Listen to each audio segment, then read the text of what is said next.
Hata mimi kuna wakati nilikutana na mtu mmoja, tulikuwa na yeye vijana. Ananiuliza, wewe ni pastor na vile ulikuwa? Nikamwambia nilikuwa nini? Wacha kujifanya ukumbuki. Nikamwambia mimi sikumbuki. Na muda hiyo ni ya wakati nilikuwa hai. Tangu nikufe mimi sifanyi nini? Sikumbuki. Ambia mwenzako sikumbuki. Mwambie sikumbuki. Kwa maana ni mambo za wakati ambapo ulikuwa hai. Wakati moja nikifundisha shule moja ya kanisa, nilikuwa in charge ya bonding. Sasa mojawapo ya mambo ambayo nilikuwa nafanya wakati wa weekend ni kuchukua shule nzima na kupeleka wanafunzi nature walk. Matembezi kidogo wajionee mazingira. Maana shule yenyewe haikuwa town. Hapa town sasa utaona mazingira gani? Ama ni hii? Hapana. Lakini so ikawa kuna mwanafunzi mmoja, kila wakati tukitoka saa 8 yeye anakuja ananiambia, tafadhali mimi siwezi kwenda kujionea. Na kila mwanafunzi ako excited, anataka kwenda. Lakini huyo ananiambia, mimi ni mgonjwa sana, mimi niruhusu nilale. Na maana najua hakuna mwanafunzi anaweza kataa kwenda, ninaamini ni mgonjwa. Anamwambia, wewe baki ufanye nini? Ulale. Tukakaa Sabato nyingine tena tukawa tunaenda nje. Akaja tena ule mwanafunzi akaniambia yeye ni mgonjwa. Ambia mwenzako bila shaka dhambi yako itakupata. So ana time sisi tukienda, anarushia kakuku kamoja mahindi, haraka anachangamuka, anaweka nyama kwa sanduku, yeye anakaa, mtu anakula nyama za nini? Za kuku. Sasa wakati alisikia wanafunzi wanarudi mbio na alikuwa ameshika njogoo, akafungia kwa sanduku. Saa 9 kamili ya usiku jogoo ikaanza pa. Dormitory mzima ikaamuka. Wakapiga kelele, oi hapa kuna majini tumerogwa. Unfortunately naye mwanafunzi alikuwa wa kutoka Ukambani. Sasa wanasema tumeisha. Nikasikia makelele nikaja. Bila nimefika tu hivi nikasikia pa. Hata mimi nikarudi nyuma. Nikajua sisi tumefanya nini? Tumeisha. Ambia mwenzako bila shaka dhambi yako itakupata.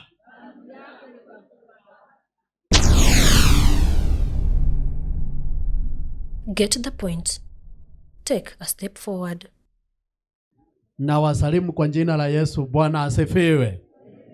Mungu ni mwema na siku zote. Asante sana kwa sababu ya kuendelea kufunga makambi yetu. Tumekuwa kwa wiki nzima katika kipindi cha Bible Study, ambapo tulikuwa tunazungumzia kuhusu the good news about the great controversy. The good news about the great controversy. The good news about the great controversy generally inamaanisha ya kwamba ulimwengu ulianguka katika dhambi ikaleta shinda nyingi, lakini bado katika hizo shinda kuna habari njema. Nataka sasa leo, ikiwa siku ya mwisho ya kukamilisha kwa muda wa dakika kidogo hivi, unipe nafasi kidogo nikwambie sehemu yako siku ya leo. Sehemu yako siku ya leo. Kile ambacho Yesu Kristo anahitaji kutoka kwetu ni kitu ambacho kinaitwa sasa kumuitikia na kusikia sauti yake kila wakati anapotuzungumzia, ili tuweze kujua anapotuelekeza. Kwa sababu muhusika mwingine katika great controversy pia, ambaye ni yule mwovu Shetani, pia yeye ako na sauti yake. Na ni jukumu letu kujua sasa kuanzia leo tutafanya uamuzi katika vita hivi kuu, tutamsikiza nani? Uliza mwenzako, utamsikiza nani? Uliza mwenzako, utamsikiza nani?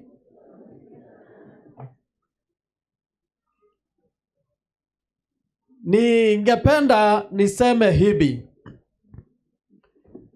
Mojawapo ya jambo ambalo unastahili kuwa na hakika kabisa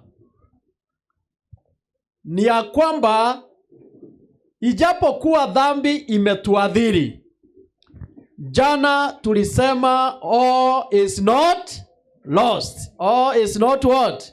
Lost. Na kwa hivyo ningependa nikupe hakikisho ya vile Yesu anavyofanya ili tumusikize. Jambo la kwanza, Yesu tunapomwamini, anapotusamehe dhambi, si kama mwanadamu. Anatusamehe na anasahau nini? Kabisa. Anatusamehe na anasahau kabisa. Katika kitabu cha Isaya, twende pamoja nawe tusome jinsi ambavyo Yesu anavyofanya katika kitabu cha Isaya 53 verse 25. Kitabu cha Isaya 53 verse 25. I wish kungekuwa na mtu atakuwa anafungua haraka anatusomea Isaya 53 verse 25. Biblia inaeleza ya kwamba yeye ameahidi kutusamehe na kutusamehe kabisa. Aha. Yes. Aina 25. Aya, kweli. Aya, wacha nisome hapa. Sorry. Inasema hivi katika kitabu cha Isaya 53. Ninataka kusoma verse 5. Nataka kusoma verse 5. Verse 5 iko nayo. Aya, inasemaje? Yes. Bali aliyeruhiwa kwa makosa yetu, alichubuliwa kwa maovu yetu. Adhabu ya amani yetu ilikuwa juu yake, na kwa kupigwa kwake sisi tumepona. Mstari wa 6 inasema, sisi sote kama kondoo tumepotea, kila mmoja wetu amegeukia njia yake mwenyewe, na Bwana ameweka juu yake maovu yetu sisi sote. Maovu yetu sisi zote, yale tungehesabiwa, yale tungefanyiwa ya kwamba sisi ni wa kuhukumiwa kifo. Biblia inasema sasa hauna budi kuteseka kwa sababu yake. Yote yaliwekewa nani? Yesu Kristo. Katika kitabu pia cha Jeremiah, kitabu cha Jeremiah 31, kitabu cha Jeremiah 31, tutasoma mstari wake ni wa 34. Katika kitabu cha Jeremiah 31 verse 34. Biblia inasema, wala hawamtufundishe kila mtu, wala hawatamfundisha kila mtu jirani yake, na kila mtu ndugu yake, wakisema, mjue Bwana, kwa maana watamjua wote, tangu mtu aliye mdogo miongoni mwao hata aliye mkubwa miongoni mwao, asema Bwana. Maana nitausamehe uovu wao, wala dhambi yao sitaikumbuka tena. Nitawasamehe maovu yao, wala dhambi yao mimi Mungu nimeamua ya kwamba sitafanya nini? Ambia mwenzako, dhambi yangu haikumbukwi. Mwambie, wacha kunikumbusha. Dhambi yangu haifanyi nini? Haikumbukwi. Kwa sababu Mungu anapotusamehe si kama wanadamu. Mwanadamu anapokusamehe anafika mahali anakuambia, na unakumbuka vile ulinifanyia tena. Lakini Mungu anapotusamehe, anatusamehe na wala dhambi zetu hatakumbuka nini tena. Unaweza angalia pia kitabu cha Waebrania 8 mstari wa 12. Na nitakuambia ni kwa nini hata wewe ustahili kukumbuka. Waebrania 8 mstari wa 12. Waebrania 8 mstari wa 12. Waebrania 8 mstari wa 12. Biblia inasema hivi katika Waebrania 8 mstari wake ni wa 12. For I will be merciful to their unrighteousness and their sin and their lawless deeds I will remember no more. Kwa hivyo Mungu anapokusamehe, anaposema sasa wewe ni mtoto wake, kama amekusamehe katika wiki ya makambi, kama umeziungama dhambi zako, anasema yeye dhambi zako, uovu wako, uvunjaji wako wa sheria uliokuwa hapa nyuma, yeye hata kumbuka nini tena. Na pia wewe unastahili usikumbuke. Kwa sababu gani? Unastahili sasa kufa na kufufuka pamoja na nani? Na Yesu Kristo. Mambo ya kale unapokufa yanakuanga yamefika nini? Mwisho. Mtu ambaye amekufa kweli, kuna jambo anajua? Anaweza kumbuka mambo ya zamani? Hapana. Hata mimi kuna wakati nilikutana na mtu mmoja, tulikuwa na yeye vijana. Ananiuliza, wewe ni pastor na vile ulikuwa? Nikamwambia nilikuwa nini? Wacha kujifanya ukumbuki. Nikamwambia mimi sikumbuki. Na muda hiyo ni ya wakati nilikuwa hai. Tangu nikufe mimi sifanyi nini? Sikumbuki. Ambia mwenzako sikumbuki. Mwambie sikumbuki. Kwa maana ni mambo za wakati ambapo ulikuwa hai. Lakini mtu akisha kufa, yeye ameanza maisha yake upya pamoja na nani? Na Yesu Kristo. Hakuna jambo nzuri kama hilo. Wakati mwenye dhambi anajua yule ambaye anayenisamehe amenisamehe, ameyafuta makosa yangu, na yeye ameyasahau nini kabisa. Wapendwa, ikiwa bado umebaki ukisitasita, ningependa ufanye jambo moja leo mtumishi wa Bwana atakapokuja hapa kuhubiri, ambalo liko katika kitabu cha Isaya. Isaya ni 30 mstari wa 21. Isaya ni 30 mstari wa 21. Biblia inasema, na masikio yako yatasikia neno nyuma yako. Masikio yako leo yatasikia neno nyuma yako likisema njia ni hii. Sasa vile ulivyokuwa kabla ya kuja leo masikio yako yatasikia sauti nyuma yako ikisema nini? Njia ni hii. Njia ndiyo gani? Ni hii. Ifuateni. Mgeukapo kwenda mkono wa kulia. Utakapogeuka kwenda mkono wa kulia. Na mgeukapo kwenda mkono wa kushoto. Ama ugeukapo kwenda mkono wa nini? Wa kushoto. Utasikia sauti hiyo. Ni kwa nini nataka nikukumbushe? Hiyo sauti ni kwa nini huwa inasikika nyuma? Ni kwa sababu yule ambaye anastahili kusikia hiyo sauti tayari anakuanga ametoka akiwa amemwangalia Yesu. Lakini anafika mahali anafanya nini? Anageuka kwenda upande mwingine. Kwa hivyo hiyo sauti kila wakati hauwezi kuisikia mbele yako. Ukiwa Yesu yuko mbele yako na unamtazama, uko sawa. Lakini ukigeuka tu kidogo, utasikia hiyo sauti nyuma yako ikisema, njia ndio gani? Ndio hii, fanya nini? Ifuate. Ugeukapo kwenda mkono wa kushoto ama kwenda mkono wa kulia, hiyo sauti utafanya nini? Utaisikia kila wakati. Kwa hivyo ninakuomba, siku ya leo ni siku ya kuandaa roho yako. Maana tumesona there is good news in the great world controversy. Na leo ni siku ya kusikia na kusema ndio, ninataka kufuata hiyo sauti. Ninataka kupeana maisha yangu upya. Ninataka kuacha mambo ambayo nilikuwa nayo. Ninapoanza mwaka mpya wa makambi, nifuate njia ambayo Bwana atafanya nini? Atanionyesha. La mwisho ni bad news. Usipofanya hivyo, ambia mwenzako usipofanya hivyo.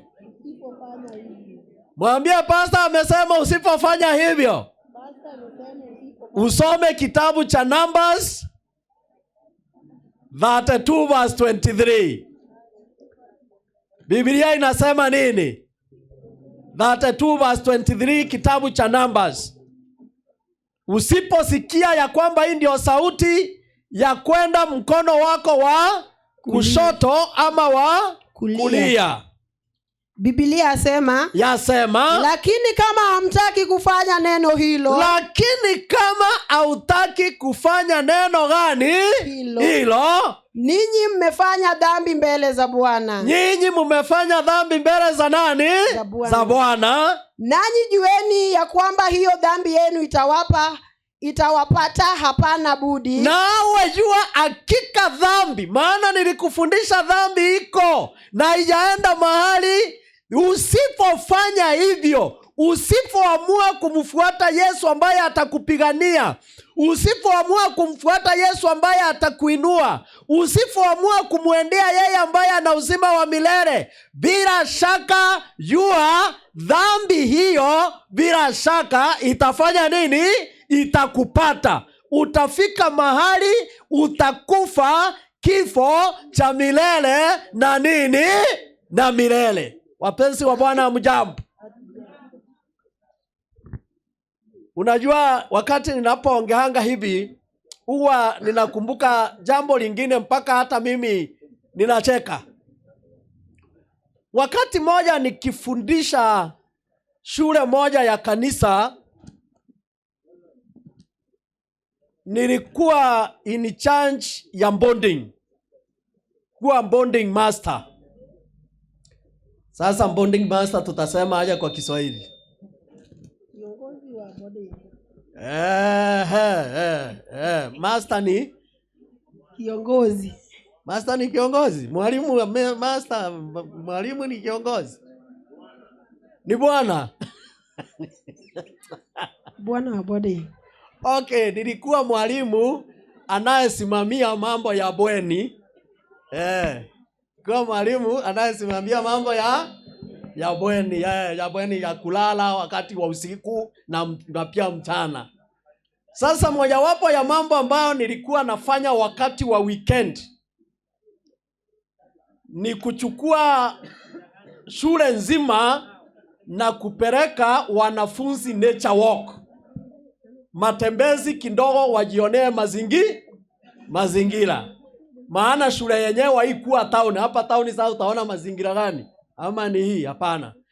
Lakini ikawa kuna mwanafunzi mmoja, kila wakati tukitoka saa 8 yeye anakuja ananiambia tafadhali mimi siwezi kwenda kujionea, na kila mwanafunzi ako excited anataka kwenda. Lakini huyo ananiambia mimi ni mgonjwa sana, mimi niruhusu nilale. Na maana najua hakuna mwanafunzi anaweza kataa kwenda, ninaamini ni mgonjwa, anamwambia wewe baki ufanye nini?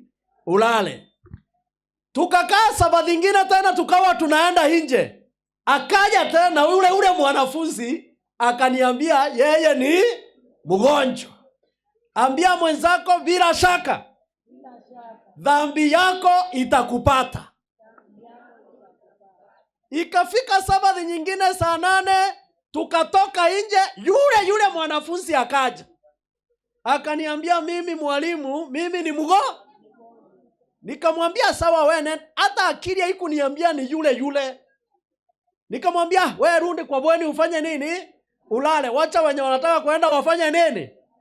Tulipotoka kufika kama pale kwa lami hivi, mwanafunzi mmoja ni kama aliongeleza mtu alikuwa anapita kwa njia vibaya. So nikawaambia kwa maana mmemisbehave, hakuna kwenda nje. Zote turudi kwa Kumbe yule kijana bili alikuwa anabaki kwa bweni, kwa dormitory. sio kugonjeka, alikuwa mgonjwa. Kuna kuku za jirani zilikuwa zinatembea kwa shule. Sasa yeye wakati alienda midterm, alienda akanunua ka stove na kasufuria. So ana time sisi tukienda, anarushia kakuku kamoja mahindi, haraka anachangamuka, anaweka nyama kwa sanduku, yeye anakaa, mtu anakula nyama za nini? Za kuku. Sasa wakati alisikia wanafunzi wanarudi mbio na alikuwa ameshika njogoo, akafungia kwa sanduku. Na unaona imefika jioni akajaribu vile ataepesha, ikazindikana, ikafika usiku, wakaenda kulala, njogoo iko kwa sanduku. Saa 9 kamili ya usiku, njogoo ikaanza pa. Dormitory mzima ikaamuka. Wakapiga kelele, oi hapa kuna majini tumerogwa. Unfortunately naye mwanafunzi alikuwa wa kutoka Ukambani. Sasa wanasema tumeisha. Nikasikia makelele nikaja. Bila nimefika tu hivi nikasikia pa. Hata mimi nikarudi nyuma. Nikajua sisi tumefanya nini? Tumeisha. Ambia mwenzako bila shaka dhambi yako itakupata. Walimu wengine nikaona wameogopa kabisa, nikaona mimi maana ndio spiritual master bando, sasa nikiogopa hapa kutaendaje. Nikasema kama zinanikula sinikule. Kamwambia kijana, fungua inbox mara moja kwa jina la Yesu. Kijana akaenda akafungua box. Njogoo nje. Kuangalia ndani nikaona kuna kasufuria na kuna kastove. Ambia mwenzako bila shaka. Mwambie usipofanya hivyo, siku moja dhambi yako itakupata hakika. Kama umehubiriwa kwa wiki nzima, bila shaka usiposikia sauti ya Yesu leo na kuamua ya kwamba wacha niende mkono wa nini?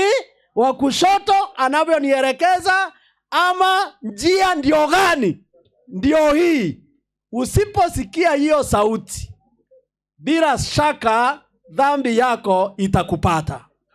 But the good news, anayekuita ataki ungoje mpaka dhambi yako ikupate. Jambo la maana ni kumusikia na kumkubali leo. Na Mungu wetu atubariki. Na Mungu wetu hawe pamoja nasi. There is good news about the great what? Controversy. Tusimame tuombe.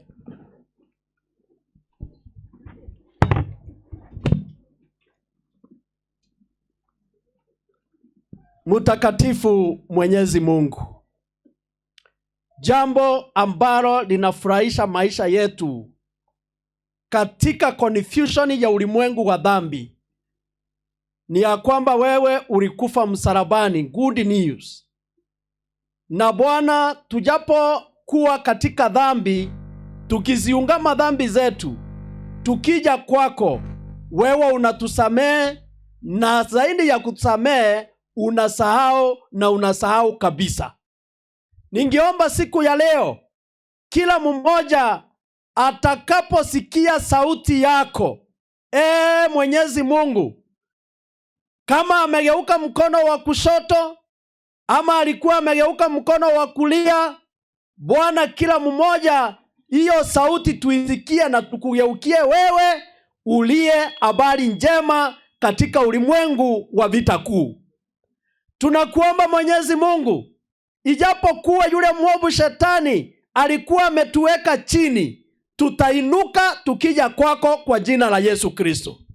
Ijapokuwa yule mwovu shetani alikuwa ametuletea majaribu na mateso, ili imani yetu ikaondoke kwako, Bwana, tunaposikia sauti hiyo, tunaomba Bwana ukatusamee, ukatuokoe, ukaturudishe katika hali yetu, ili tukutumikia kwa furaha katika jina la Yesu Kristo.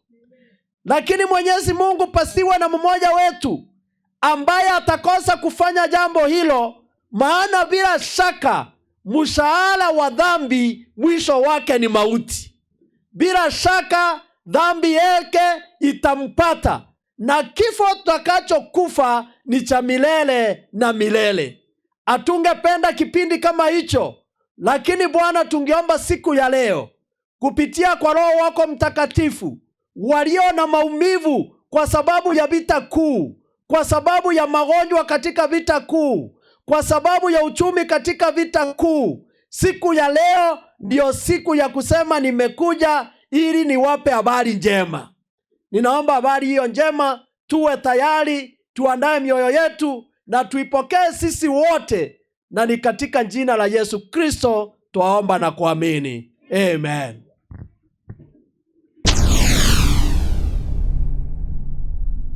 Get the point. Take a step forward.